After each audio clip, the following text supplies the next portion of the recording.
بسم اللہ الرحمن الرحیم۔ السلام علیکم۔ یہ آپ کا اپنا ڈیجیٹل پلیٹ فارم ہے، میں طارق متین ہوں۔ آج کہنا پڑے گا کہ انسانیت بہت بڑی چیز ہوتی ہے۔ انسانیت کسی بھی مقابلے میں، کسی بھی مسابقت میں دو لوگوں کے آمنے سامنے آ جانے میں سب سے بڑا کردار رکھتی ہے۔ انسانیت سے بڑھ کر کچھ نہیں ہوتا۔ آج ہمیں انسانیت نظر آئی، یہ ہمیں ہمارے نیوز چینلز پہ، ہماری میڈیا پہ نظر آئی، جنہوں نے بتایا کہ عمران خان کے لانگ مارچ میں لوگ نہیں ہیں، لاہور نے مسترد کر دیا ہے، لوگ نہیں نکلے، بہت تھوڑی تعداد میں لوگ تھے اور عمران خان کو نو کر دیا گیا ہے لاہور کے لوگوں کی جانب سے۔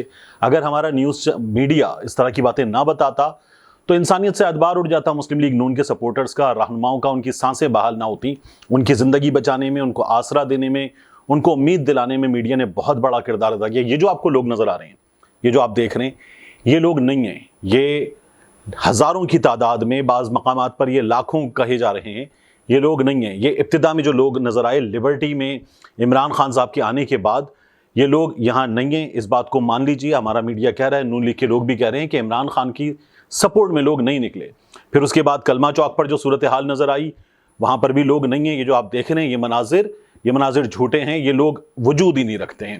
یہی صورتحال اچھرا پر تھی، تو مسلم لیگ نون کے لوگ کہہ رہے ہیں کہ عمران خان کی سپورٹ میں لوگ نہیں نکلے ہیں۔ یہ اس وقت میڈیا نے ان لوگوں کی سپورٹ میں بہت بڑا کردار ادا کیا ہے۔ اس کے بعد آگے بڑھتے ہیں۔ عمران خان کو بہت بڑی سپورٹ تو مل گئی ہے لاہور سے، لوگ بہت بڑی تعداد میں نکل آئے، لوگوں نے لبیک کہا ہے، لوگوں نے عمران خان اور ڈی جیز کی پریس کانفرنس کے بعد جو صورتحال پیدا ہوئی تھی، اس صورتحال میں اپنا فیصلہ دیا ہے۔ یہ فیصلہ اب بھی عمران خان کے حق میں ان مناظر کی وجہ سے نظر آتا ہے۔ اب اس صورتحال میں عمران خان صاحب نے لبرٹی پہنچ کر جو تقریر کی، ایک جم غفیر تھا، بہت بڑی تعداد میں لوگ تھے جو عمران خان کی لانگ مارچ کے آغاز پر اس کال پر نکلے تھے، اور یہ تمام لوگ خود آئے تھے۔ یہ وہ لوگ نہیں تھے جن کو کھانے پہ بلایا گیا تھا، قیمے والے نان پہ بلایا گیا تھا، بسوں میں بھر کر لایا گیا تھا، پٹواری نہیں تھے، یہ عام لوگ تھے۔ ان میں آپ کو ویل چیئرز پر بیٹھے ہوئے لوگ، الیکٹرک ویل چیئرز پر موجود لوگ، ہر طرح کے لوگ نظر آ رہے تھے، اور یہ اپنے جوش و جذبے سے، اپنے فیصلے سے نکلے تھے۔ فیملیز تھیں، بزرگ تھے، بچے تھے، اور یہ پاکستان تحریک انصاف کے احتجاج کا جو کلر ہوتا ہے، ان کی گیدرنگز کا جو کلر ہوتا ہے، وہ بھرپور انداز میں لیے ہوئے تھا، لوگ تھے، اور بہت بڑی تعداد میں لوگ تھے۔ اور یہ ابھی ابتدا ہوئی ہے، یہ آغاز ہے۔ اس آغاز کا نتیجہ کیا ہے، اس پر بھی بات کریں گے۔ لیکن عمران خان صاحب نے آغاز سے ہی جو تقریر کی، اس تقریر سے سوشل میڈیا پر نیازی جنگ کر رہا ہے کہ الفاظ بہت بڑی تعداد میں لوگوں نے دہرانا شروع کر دیے، اور کہا کہ عمران خان اپنے اداروں کے خلاف جنگ کر رہا ہے، عمران خان اپنے اداروں کے خلاف بات کر رہا ہے، Imran Khan against the institutions, یہ بتانا شروع کر دیا۔ لوگوں نے کہا یہ کشتیاں جلا کر آیا ہے۔ یہ مسلم لیگ نون کے سپورٹرز نے بھی خاص طور پر کہا۔ عمران خان صاحب نے D G I S I general Nadeem Anjum صاحب جو ہیں، ان کی تقریر کا جواب دیا۔ عمران خان صاحب نے جو الفاظ کہے، اس الفاظ پر بڑا اعتراض کیا جا رہا ہے کہ عمران خان صاحب نے کہا کان کھول کر سن لو۔ عمران خان صاحب نے جنرل باجوہ کو مخاطب کیا، عمران خان صاحب نے یہ باتیں کی، اور عمران خان صاحب نے جواب دیا اور کہا کہ آپ کی پریس کانفرنس مکمل طور پر سیاسی پریس کانفرنس تھی۔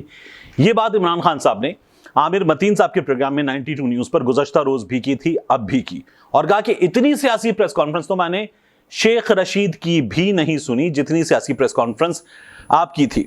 یہ سچویشن کیوں ہے کہ عمران خان صاحب نے اس کا خلاصہ پہلے سے کر دیا ہے۔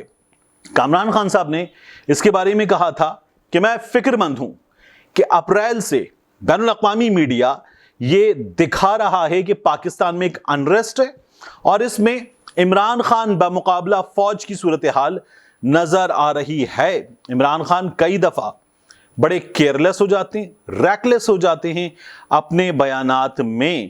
عمران خان صاحب نے مزید کہا کہ انفارچونیٹلی جو ڈی جیز کی پریس کانفرنس تھی، اس کے بارے میں انفارچونیٹلی یہ جو ایونٹ تھا، اس سے اس امپریشن کو کہ عمران خان ورسز آرمی ہے اور تقویت ملی ہے، اس کا خاتمہ ہونا چاہیے۔ عمران خان صاحب نے یہ کہا تھا۔ اس کے بعد انہوں نے پھر مخاطب کیا جنرل باجوہ صاحب کو، اور انہوں نے کہا کہ جنرل باجوہ سے دستبستہ گزارش ہے کہ آپ 28 نومبر تک آرمی چیف ہیں، ملک کو معاشی سیاسی بردباری، معاشی سیاسی بربادی اور فوج بمقابلہ پی ٹی آئی کیفیت میں چھوڑ کر نہ جائیں, ساتھی کمانڈرز کے ساتھ سیاسی قوتوں میں سیز فائر کروا دیں, 28 نومبر سے پہلے پرامن تصفیہ ہو جائے, احسان مند قوم آپ کو عقیدت سے رخصت کرے گی, آپ امر ہو جائیں گے. کامران خان صاحب نے جنرل باجوہ صاحب کو مخاطب کر کے یہ کہا ہے. اس وقت نون لیگ کے لوگ کہہ رہے ہیں کہ یہ جو باتیں کی ہیں عمران خان صاحب نے ڈی جی ISI صاحب کے خلاف, یہ باتیں اب بھارتی میڈیا چلا رہا ہے, اور جو کام پاکستان دشمن نہیں کر سکا وہ عمران خان نے کر دیا ہے. تو میاں نواز شریف نے اس سے کہیں آگے بڑھ کر جن الزامات کا جن چیزوں کا الزام پاکستان پر لگتا تھا بھارت کی جانب سے, وہ میاں نواز شریف نے خود لگائے, اور بار بار لگائے, ایک سے زائد بار لگائے. میاں نواز شریف اور سرل المیڈا کا انٹرویو اور پھر اس کے بعد وہ سٹوری ہمارے سامنے ہے. میاں صاحب نے جو کردار ادا کیا تھا اس پر بھارت کے چینلز پر بیٹھے ہوئے تجزیہ کاروں نے کہا تھا ہم نے نواز شریف پر انویسٹ کیا ہے. یہ حالات میاں نواز شریف کے تھے. تو ان بولنے والوں کو پہلے شرم آنی چاہیے, اور یہ وہ لوگ ہیں نون لیگ والے کہ جنہوں نے اپنے سامنے اپنی یوتھ کو کھڑا کر کے, سوشل میڈیا کے نوجوانوں کو کھڑا کر کے مریم بی بی سے نعرے لگوائے یہ جو دہشت گردی ہے اس کے پیچھے. تو یہ نون لیگ کی سیاست ہے, یہ نون لیگ کا طریقہ کار ہے, انتہائی غلط ہے. اور عمران خان صاحب نے آج بھی ڈی جی ISI صاحب کو جواب دیا. انہوں نے کہا کہ تمام آپ کی پریس کانفرنس, چوروں کے بارے میں آپ نے بات نہیں کی, مجھ کو آپ نے نشانہ بنایا اس لیے میں جواب دے رہا ہوں. عمران خان صاحب نے یہ کہا تھا, اب وہاں سے جواب آئے گا. اور یہ صورتحال جو ہے کامران خان صاحب کہتے ہیں, سینئرز کہتے ہیں کہ یہ بڑوں کو ٹھیک کروانی پڑے گی. اس کے بعد رانا ثناء اللہ صاحب نے آج ایک سوال کیا ہے, میں حکومت کے ڈرنے پر بعد میں آؤں گا. رانا ثناء اللہ صاحب نے آج سوال کیا ہے کہ اگر آپ مجھے بار بار کہتے ہیں میں نے 18 افراد کا قتل کیا ہے, میں شکل سے ہی قاتل لگتا ہوں, بار بار کہتے ہیں آپ, تو 18 افراد کے قاتل کے خلاف آپ کی 3.5 سال حکومت تھی, آپ نے کوئی کارروائی کیوں نہیں کی؟ 18 افراد کے قاتل کو تو الٹا لٹکا دینا چاہیے, آپ نے کوئی کارروائی کیوں نہیں کی؟ رانا صاحب نے سوال پوچھا. تو رانا صاحب کو جواب یہ کہ یہ عمران خان نہیں کہتے, یہ عمران خان نہیں کہتے کہ آپ نے 18 افراد کا قتل کیا ہے. عمران خان اسے دہراتے ہیں. یہ کہنے والے ہیں عابد شیر علی کے والد چودھری شیر علی, وہ آپ کو کہتے ہیں کہ آپ نے 21 بندے مارے, 18 بھی نہیں. اور انہی چودھری شیر علی کے بیٹے عابد شیر علی کی ابھی آپ نے الیکشن کیمپین فیصل آباد میں چلائی تھی, قانون کی خلاف ورزی کرتے ہوئے چلائی تھی. اور جب آپ نے وہ مہم چلائی, عابد شیر علی نے چلائی, نون لیگ کے بقیہ لوگ بھی شامل ہو گئے, اس کے باوجود بھی وہاں پر آپ لوگ ہار گئے. عمران خان سے آپ کو شکست کا سامنا کرنا پڑا اور شکست مانی آپ لوگوں نے. تو یہ آپ لوگوں کا حال ہے. عمران خان یہ بات نہیں کہتے, یہ بات آپ سوچیں, تھوڑی سی شرم حیا خواجہ آصف صاحب والے مشورے کے مطابق کریں. اور جس شخص کے لیے آپ الیکشن کیمپین چلا رہے تھے اس کا باپ آپ کو کہتا ہے کہ آپ قاتل ہیں, آپ بندے مار دیتے ہیں. تو یہ آپ کے بارے میں بہت پہلے دیگر لوگ کہہ چکے. عمران خان دہراتے ہیں اس بات کو, کہتے نہیں ہیں. اس کے بعد حکومت کے ڈرنے کی بات, حکومت کا دم نکلا ہے. لانگ مارچ کے نمبرز دیکھ کر صاف طور پر حکومت کا دم نکلا ہے. ایجنسیز نے حکومت کو اب یہ رپورٹ دے دی ہے.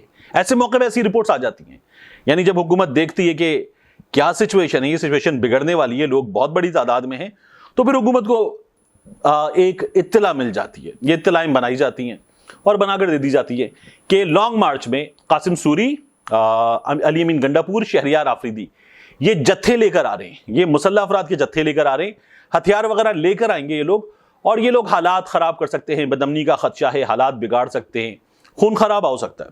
یہ حکومت کو اطلاع دے دی گئی ہے. تو حکومت نے اس پر بھی خدشات کا اظہار کیا ہے. اس کے علاوہ حکومت اتنا ڈری ہے کہ حکومت نے کل عمران خان کو الیکشن کمیشن نے طلب کر لیا اور کہا ہے آ جائیے, آپ کو پہلے بھی نوٹس دیا ہے, اب آپ کل آ جائیے. تو عمران خان صاحب کو بھی طلب کر لیا. شاہ محمود قریشی صاحب, ان کو بھی طلب کر لیا گیا ہے, ان کو بھی کہا ہے آپ آ جائیے, آپ آ کر بات کر لیجئے.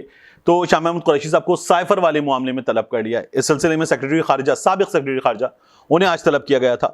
تو یہ حکومت کا حال ہے. حکومت اتنا ڈری کہ حکومت نے پیمرا کے ذریعے تمام چینلز کو کہا ہے نہیں دکھاؤ اس کا لانگ مارچ. یہ وہ لوگ ہیں جن کا لانگ مارچ عمران خان نے فضل الرحمان کا دکھایا, بلاول کا دکھایا, حمزہ کا, مریم کا لانگ مارچ دکھایا. عمران خان نے کہیں کوئی پابندی نہیں لگائی. لیکن ان لوگوں کا دم نکلا ہوا ہے, انہوں نے کہا ہے مت دکھانا اس کا لانگ مارچ, اور پوری طرح سے پابندی لگا دی ہے. حکومت کی یہ سچویشن ہے. ابھی ڈے 1 ہے, ابھی یہ کام آگے بڑھنا ہے. اب آپ کو ایک فرق نظر آیا ہے آج, میں نے آپ سے پہلے بھی کہا تھا کہ جو 23 مئی کو, 24 مئی کو, 25 مئی کو ہوا تھا وہ ظلم تھا. بے شرم, بکاؤ, بے غیرت میڈیا نے ساتھ دیا تھا ان سب کا اور لوگوں پہ ظلم کیا تھا. لوگوں کی گاڑیاں پولیس نے نون لیگ کا غنڈہ کارکن بن کے خود توڑی تھی. وہ جو وکیلوں کی بس تھی اس پہ مارا تھا, خواتین پارلیمنٹیرینز کو مارا تھا, یاسمین راشد کی گاڑی پہ مارا تھا, حماد اظہر کا سر پھاڑ دیا تھا, عمر ایوب کا لہو لہان کر دیا تھا, ظلم کیا تھا.